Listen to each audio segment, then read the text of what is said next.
All right, Aquarius, welcome back to my channel. I'm Ryan with Arrows of Love. Today we're going to talk about the astrology for May 2021 and do a love tarot reading for you. So, Aquarius, we are in Taurus season right now. We're toward the end of Taurus season. That's where the sun is sitting. And for you, that is your fourth house.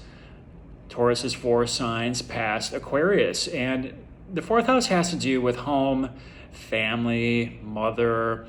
It's more of a nurturing type of attitude overall, but that's where your focus has been directed pretty much all through May and part of April. We are going to be moving into Gemini season on May 21st. The sun's going to be moving into Gemini. Mercury, the ruler of Gemini, is in Gemini right now, and so is the love planet Venus. So things are going to be switching dramatically for you, Aquarius, as the sun moves into your 5th house. The 5th house has to do with romance, fun, games, children, sports. It's a house of karmic rewards. That's for you, Gemini. So it's a very happy house overall. The caveat with it this year is that the ruling planet of Gemini, Mercury, the messenger planet, is going to be retrograde from May 30th through June 22nd. So you're going to be reviewing these 5th house themes. Things could come up with children if you have children. Things could come up with romance. You could be reviewing romance. Fun and games, karmic rewards. Communication is going to be really funky. Mercury rules communication, technology, short distance travel. You need to be really careful in the car, take your time. Mercury retrograde season is always about review, readjustment, realignment.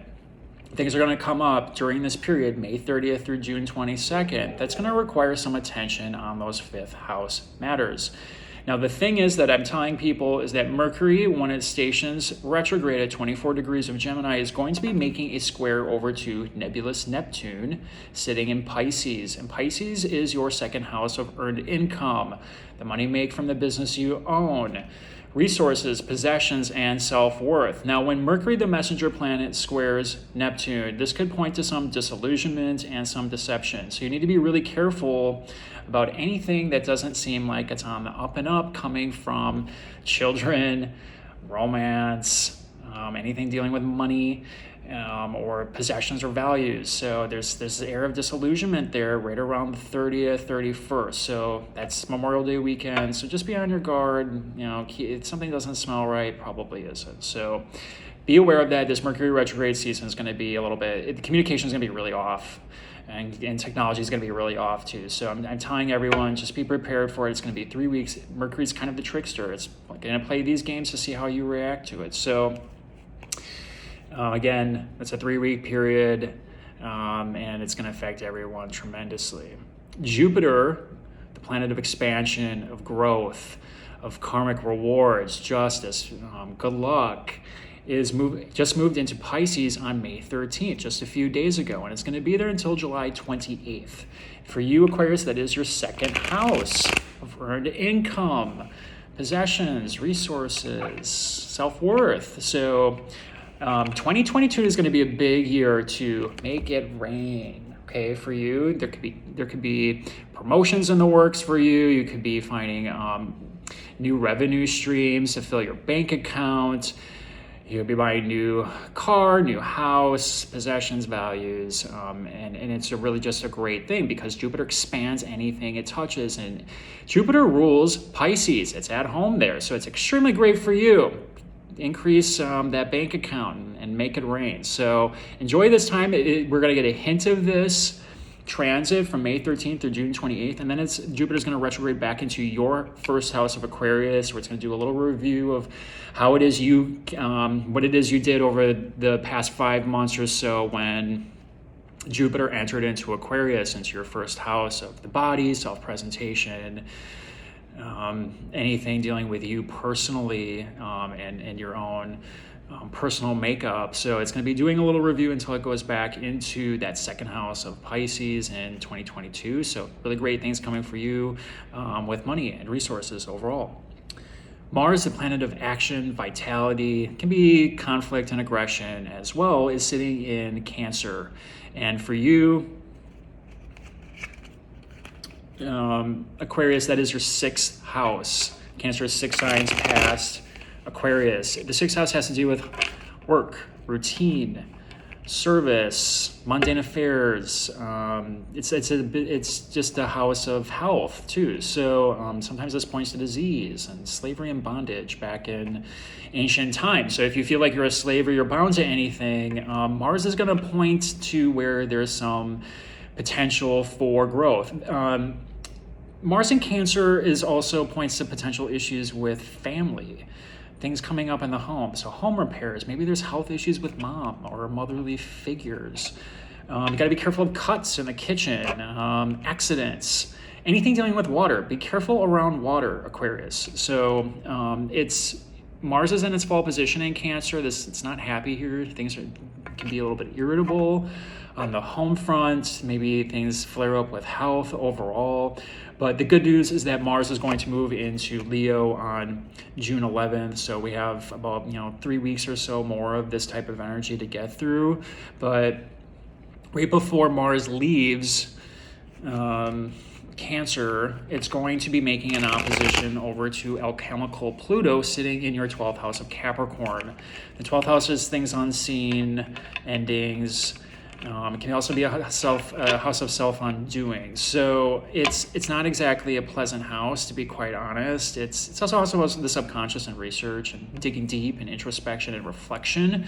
So when Mars is opposing Pluto, it points to power dynamics and power struggles, and there could be some really intense ones, generally speaking. So again, you got to really pay attention to your health and making sure you're taking care of yourself, because things could come up. And again, this could also point to things happening in the family or at home. Home repairs, problems with reproduction, problems with mom, potentially. So those are general things that could come up for you.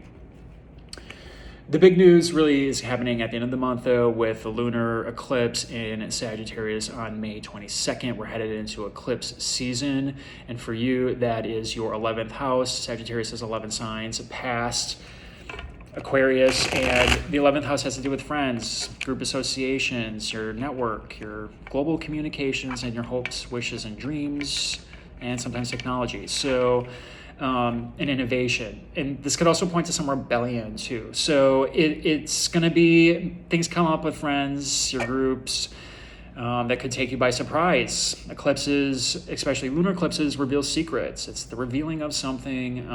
And then 2 weeks later, there's going to be a total solar eclipse in Gemini, which is your 5th house of romance. So again, there's going to be some changes potentially on the love front with romance, potentially with kids too.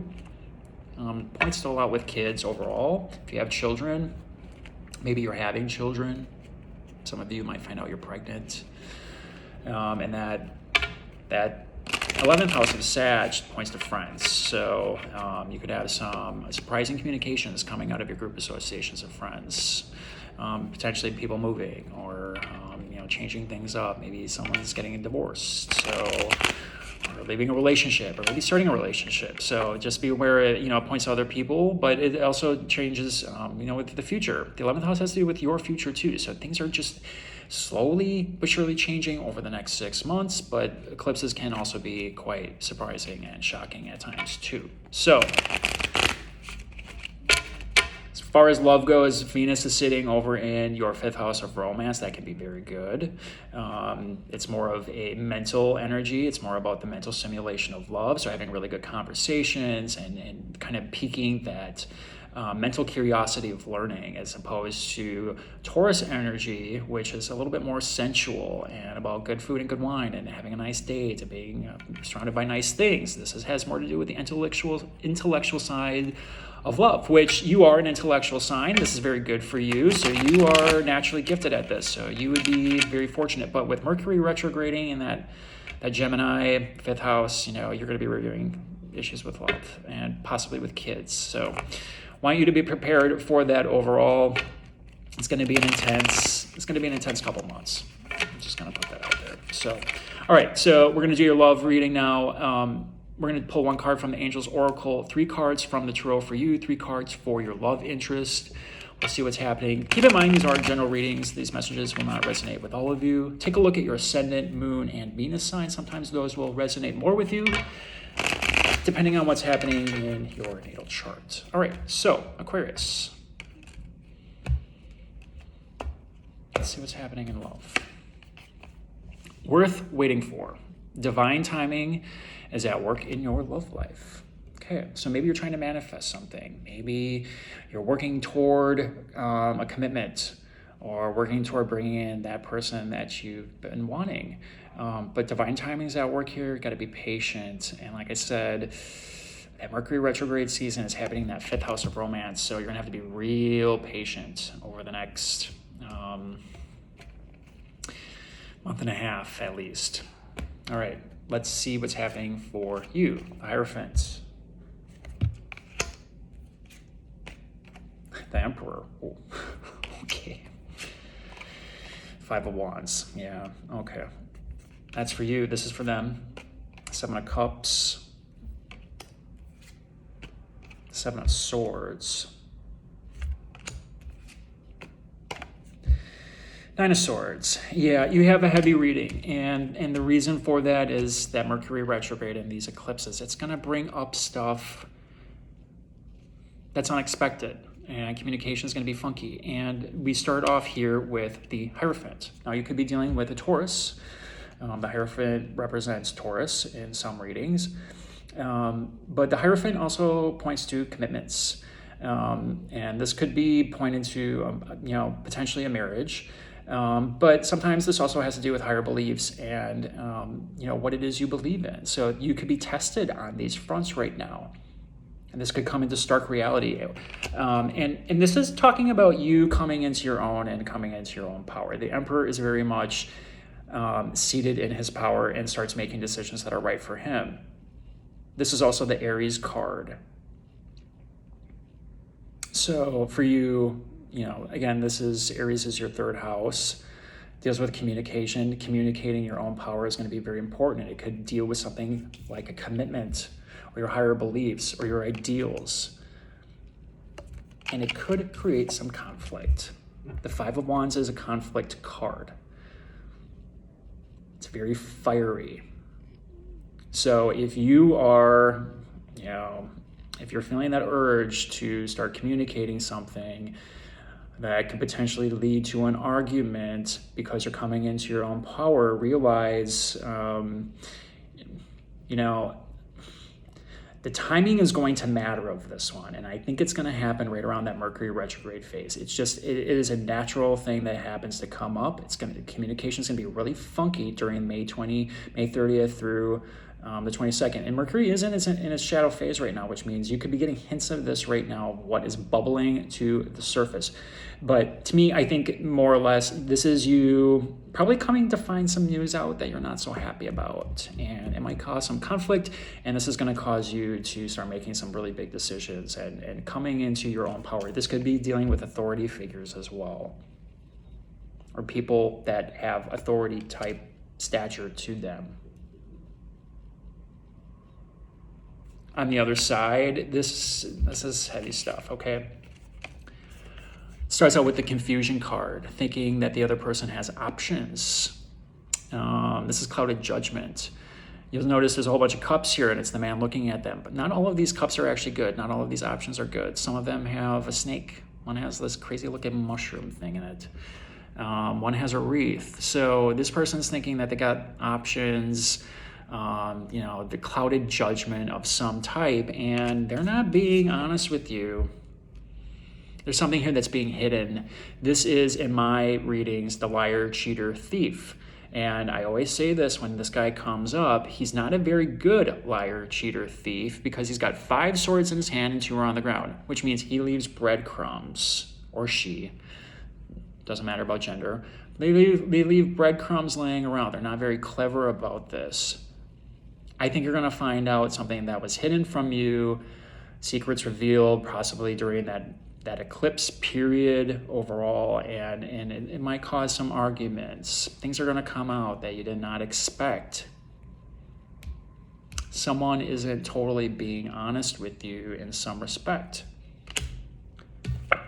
And it's driving them nuts. They're probably trying to figure out, how best do I go about talking about this issue, whatever it might be? Not all of it has to be devastating, you know, a breakup, but it's going to cause an argument. For sure. And there's some sleepless nights here on this other side thinking about how it is they're going to deal with this, how it is they're going to tell you about this. Let's clarify this situation. I'm going to pull one more card. Yeah. So it's the Nine of Pentacles. It's trying to figure out how to be happy together, how to be abundant together. There could be something with money. There could be something with money happening here, resources. Jupiter just moved into your resource house right now. Usually that's very beneficial, but Neptune is sitting there as well, so there could be some confusion about resource and abundance. Maybe you're just having an argument about what it is to be abundant and fulfilled in this relationship.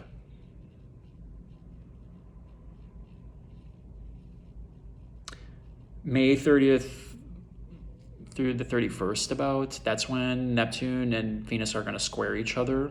That points to disillusionment, that points to some deception. That's right around the time of the eclipse.